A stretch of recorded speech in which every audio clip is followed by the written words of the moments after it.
નમસ્તે મિત્રો, હું ડૉક્ટર હિતેશ ઇટાલિયા, ગાયનેકોલોજિસ્ટ અને IVF expert, Matuli IVF and woman care. પ્રેગ્નન્સીના 9 મહિના પૂરા થાય એટલે દર્દી અને દર્દીના સગા બંને ચિંતા કરતા હોય છે કે 9 મહિના પૂરા થવા તેમજ દુખાવો નહીં ઉપડવાને કારણે બાળકને કંઈ નુકસાન તો નહીં થાય ને, તેના કારણે કોઈ મોટી તકલીફ તો નહીં થાય ને. અને આ ચિંતામાં કેટલીક વાર તે ડૉક્ટરને ડિલિવરીનો દુખાવો ઉપાડવા માટે કે સિઝેરિયન ઓપરેશન કરવા માટે માંગણી કરતા હોય છે. તો કેટલીક વાર દર્દી 9 મહિના પૂરા થવાની સાથે કેટલીક વાર દર્દી તેની ગંભીરતા નથી લેતા અને સમયસર તપાસ માટે નથી આવતા. તો તેના કારણે કેટલીક વાર ગર્ભ શિશુને પણ નુકસાન થવાની તકલીફ રહેતી હોય છે. તો આ 9 મહિના પૂરા થવા સાથે ડિલિવરીનો દુખાવો નથી ઉપડતો, તો તેવા સંજોગોમાં બાળકને શું જોખમ થવાની શક્યતા હોય, તેમજ આ જોખમ બાળકને ન થાય તે માટે કેવા પ્રકારની મેડિકલ એટલે ડૉક્ટર કેવા પ્રકારનું ધ્યાન રાખતા હોય છે, તેમજ તેને ડિલિવરી કયા સમયે કરાવવી જોઈએ, જેવી બાબતો આજે આપણે સમજવાનો પ્રયત્ન કરશું. સૌપ્રથમ આપણે આ 9 મહિના પૂરા થયા છે તેની ગણતરી કેવી રીતે કરવામાં આવે છે તે સમજવાનો પ્રયત્ન કરીએ. સામાન્ય રીતે જ્યારે પ્રેગ્નન્સી રહે અને દર્દી સૌપ્રથમ પહેલી મુલાકાતમાં જાય છે ત્યારે તેમની ફાઇલમાં LMP લખવામાં આવે છે. આ LMP એટલે લાસ્ટ મેન્સ્ટ્રુએશન પીરિયડ, કે જેમાં છેલ્લા માસિકની પહેલી તારીખ લખવામાં આવે છે અને તે અનુસાર તેમાં 9 મહિના અને 7 દિવસ ઉમેરવાથી EDD એટલે કે એક્સપેક્ટેડ ડેટ ઓફ ડિલિવરી નક્કી થાય છે, જે ડિલિવરીની અંદાજિત તારીખ હોય છે. પરંતુ આ તારીખે ગર્ભસ્થ શિશુના 40 અઠવાડિયા પૂરા થતા હોય છે.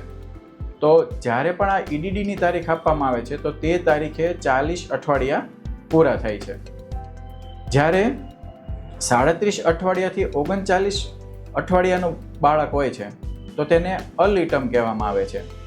39 થી 40 અઠવાડિયાનું બાળક છે તેને ફૂલ ટર્મ કહેવામાં આવે, એટલે કે પૂરા મહિના થઈ ગયા છે તેવું કહેવામાં આવે. 40 થી 41 અઠવાડિયા છે તેને લેટ ટર્મ કહેવામાં આવે, એટલે કે જે ડિલિવરી થવાનો સમય હતો એનાથી થોડું અઠવાડિયું મોડું થયું. અને 41 અઠવાડિયાથી 42 અઠવાડિયા એટલે 41 અઠવાડિયા પૂરા થયા પછીના સુધીના સમયને પોસ્ટટર્મ કહેવામાં આવે છે.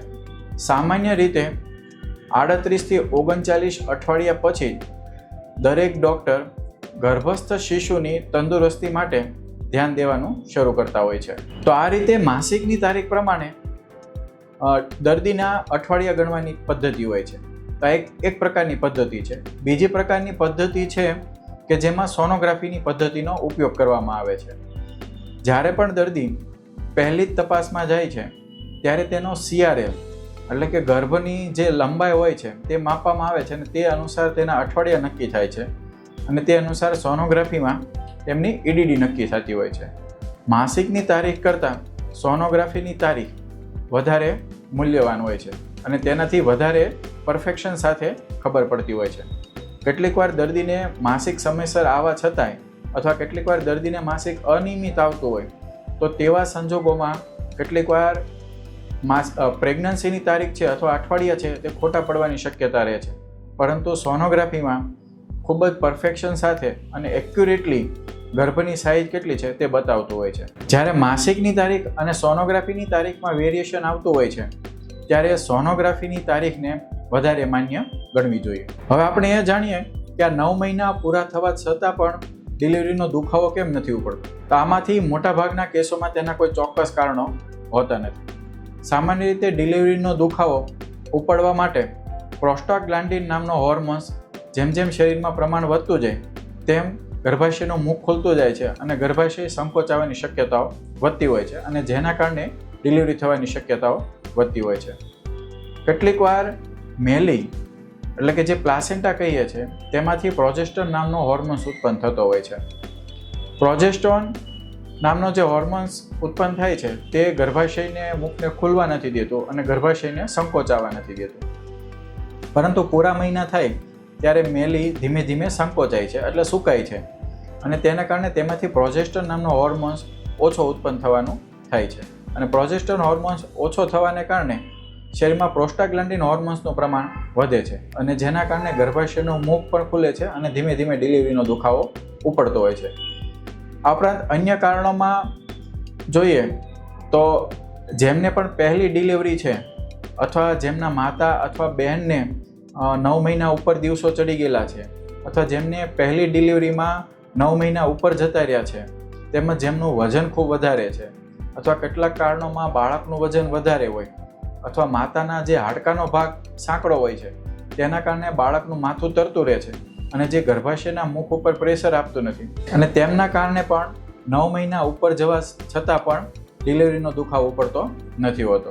9 મહિનાની ઉપર જતાં પણ ડિલિવરીનો દુખાવો નથી થતો તો તેના કારણે બાળક અને માતાને શું તકલીફ થઈ શકે તે સમજવાનો પ્રયત્ન કરીએ. સૌપ્રથમ બાળકને શું તકલીફ થાય તે સમજીએ તો 9 મહિના ઉપર જતાની સાથે મેલીમાંથી જે બાળકને લોહી જનારું નસો હોય છે તેમાંથી લોહીનું પરિભ્રમણ ઓછું થાય છે.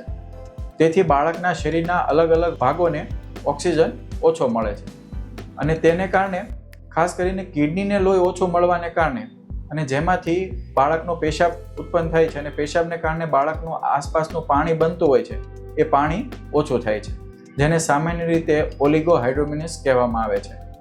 જે સંબંધિત શું શું તકલીફો થઈ શકે તેના સંબંધિત અમારો યુટ્યુબનો એક વિડીયો બનાવવામાં આવેલો છે, તેની લિંક ઉપર છે, તે આપ જોઈ શકો છો.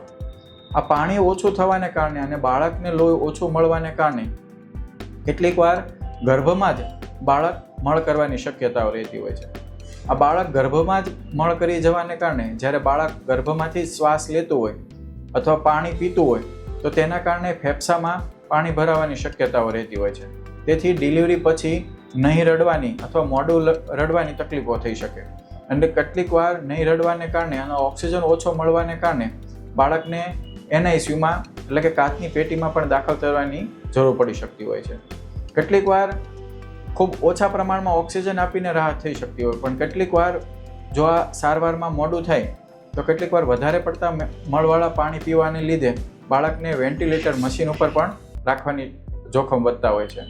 કેટલીક વાર મગજને જો ઓક્સિજન ઓછું મળે તો તેના કારણે બાળક જીવનભર હેન્ડીકેપ અથવા મગજથી કમજોર થવાની શક્યતાઓ પણ રહેતી હોય છે. ત્યારબાદ માતાને શું તકલીફ થઈ શકે તે સમજવાનો પ્રયત્ન કરીએ તો 9 મહિના ઉપર જતાં બાળકને કંઈક તકલીફ થશે કે નહીં એની ચિંતામાં માતા પણ હોય છે અને તેના કારણે માતાની આ ચિંતા સાથે કેટલીક અન્ય તકલીફોમાં જોઈએ તો જે ડિલિવરીનો દુખાવો ઉપાડવામાં આવે છે તે કુદરતી જે ડિલિવરીનો દુખાવો ઉપડે છે તેના કરતાં તે દુખાવો પણ વધારે હોય છે.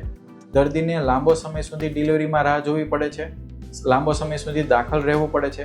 ડિલિવરી સમયે દર્દી ખૂબ જ થાકી જતા હોય છે, હિંમત હારી જતા હોય છે.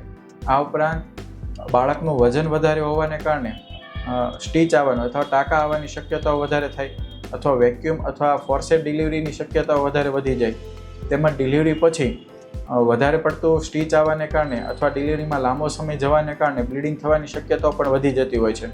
આ ઉપરાંત સિઝેરિયન ઓપરેશનની શક્યતાઓ પણ વધતી હોય છે. 9 મહિના પૂરા થાય અને ડિલિવરીનો દુખાવો ના ઉપડે તો તેમાં શું સારવાર કરવામાં આવે છે તે સમજવાનો પ્રયત્ન કરીએ. આ સારવારનો મુખ્ય હેતુ તંદુરસ્ત માતા અને તંદુરસ્ત બાળક હોય છે, નહીં કે માત્ર નોર્મલ ડિલિવરી થવી જોઈએ કે સિઝેરિયન થવું જોઈએ.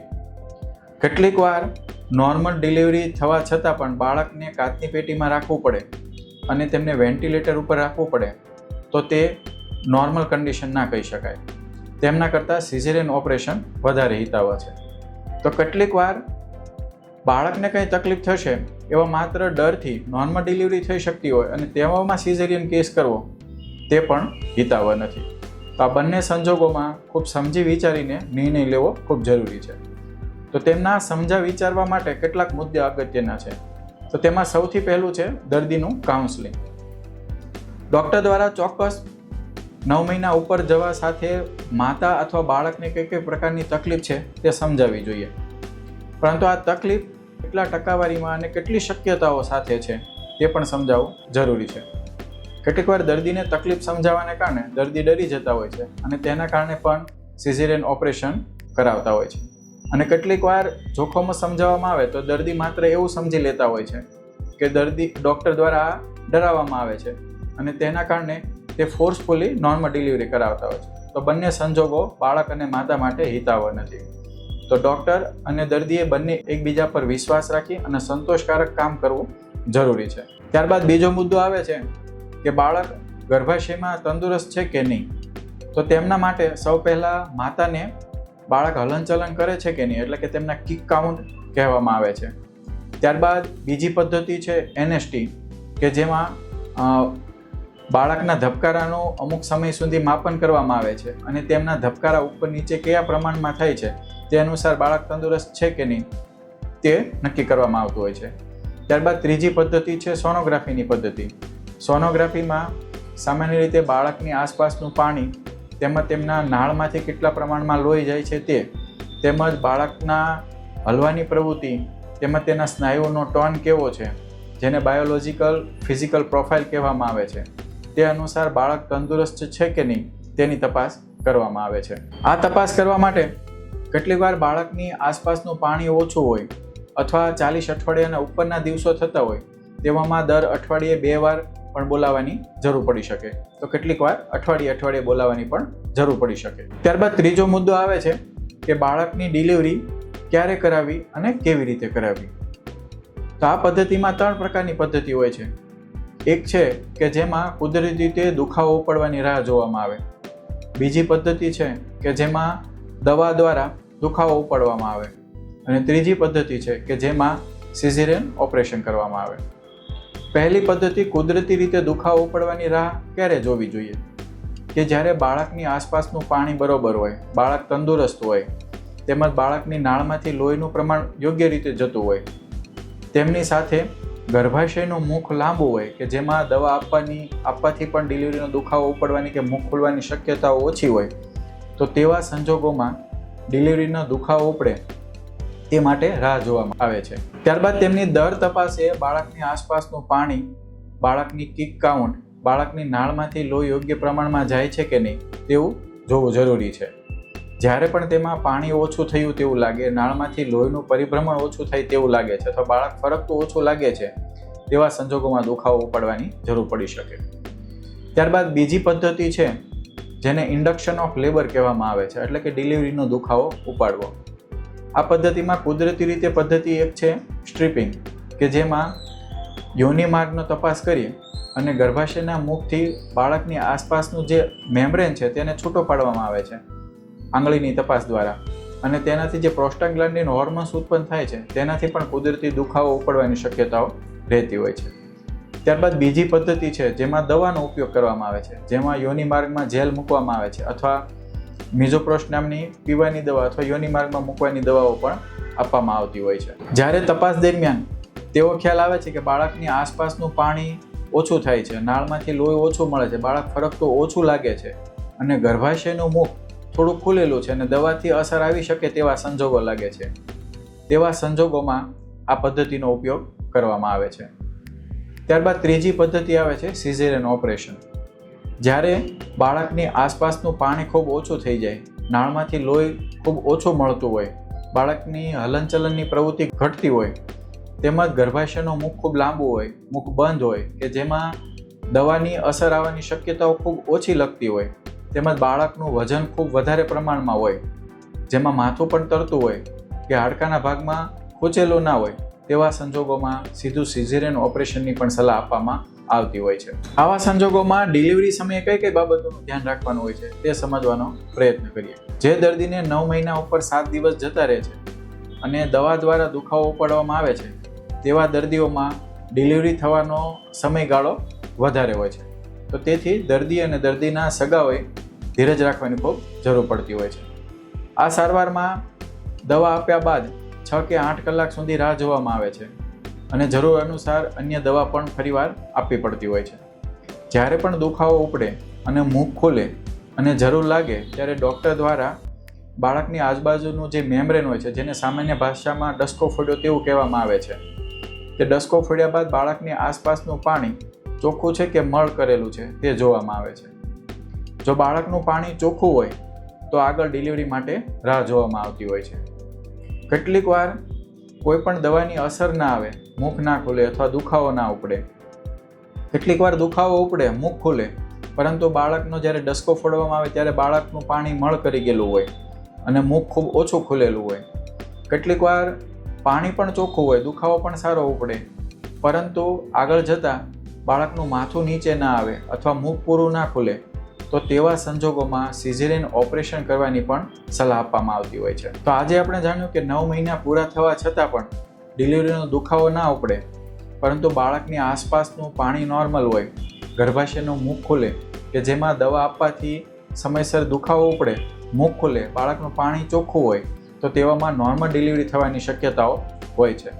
પરંતુ જ્યારે બાળકની આસપાસનું પાણી એકદમ ઓછું થઈ જાય, મુખ ખૂબ લાંબુ હોય કે જેમાં દવાની પણ અસર આવી ન શકે, અથવા બાળક અંદર મળ કરી જાય, અથવા બાળકની આસપાસનું પાણી ઘટી જાય, તો તેવા સંજોગોમાં સિઝેરિયન ઓપરેશન કરવાની પણ જરૂર પડી શકે. સ્ત્રીરોગ, પ્રેગ્નન્સી અને વ્યંધત્વને લગતા આવા જ વિડીયો માટે ફરી મળીશું. નારી સ્વસ્થ, ભારત સ્વસ્થ. નમસ્તે.